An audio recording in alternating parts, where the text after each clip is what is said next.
Laika izmantošana uzņēmējdarbībā. Tas ir ļoti, ļoti svarīgs process. Pastāstīšu, kāpēc. Tad es savus video lielākoties, kad es runāju, es uzņemu mašīnā, ja jūs esat pamanījuši. Lielākā daļa ir uzņemšana video mašīnā braukšanas laikā. Kāpēc?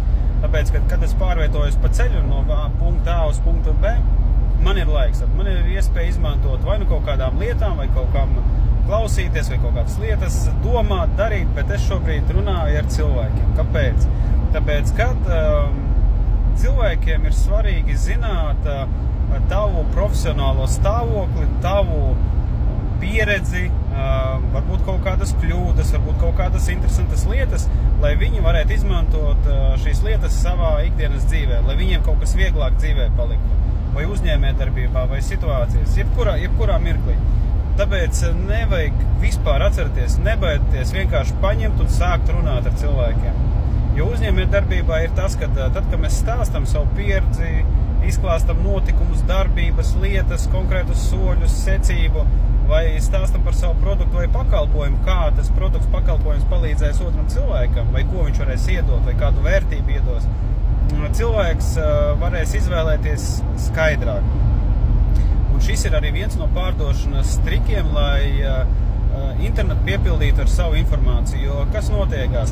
Tad, kad mēs ļoti koncentrējamies kaut kādus tur video uzņemt, ļoti gatavojamies, ļoti, tur visi esam pārdomājuši, izdarījuši, mēs uztaisam to video, mēs ieliekam internetā, burtiski pēc dienas divām viņš jau pazūd, tāpēc, ka ir milzīgi daudz video, milzīgi daudz informācijas, un tas ieguldītais laiks, viņš reizēm nedod to rezultātu. Tādēļ izmantojam šo laiku, lai mēs painformētu cilvēkus par jebkuru situāciju, kas mums ir pieejams uzņēmējdarbībā, lai cilvēks varētu izmantot to savām vajadzībām.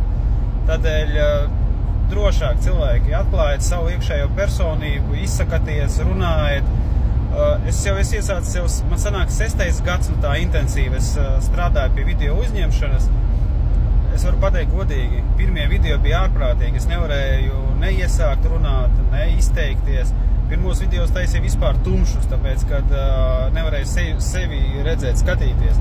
Te visi iekšēji tādi psiholoģiskie gļuki, kuri vienkārši ir jāizstrādā. Un tad, kad jau tu būsi uzņēmis vairāk kā 2000 video, man šobrīd sanāk ap 2000 video jau uzfilmēt, ticiet man, pēc tās prakses jau tu arvien brīvāk un brīvāk vari izteikties un runāt. Cilvēkiem arī to stāstīt visu informāciju, kas attiecībā uz tavu uzņēmējdarbību.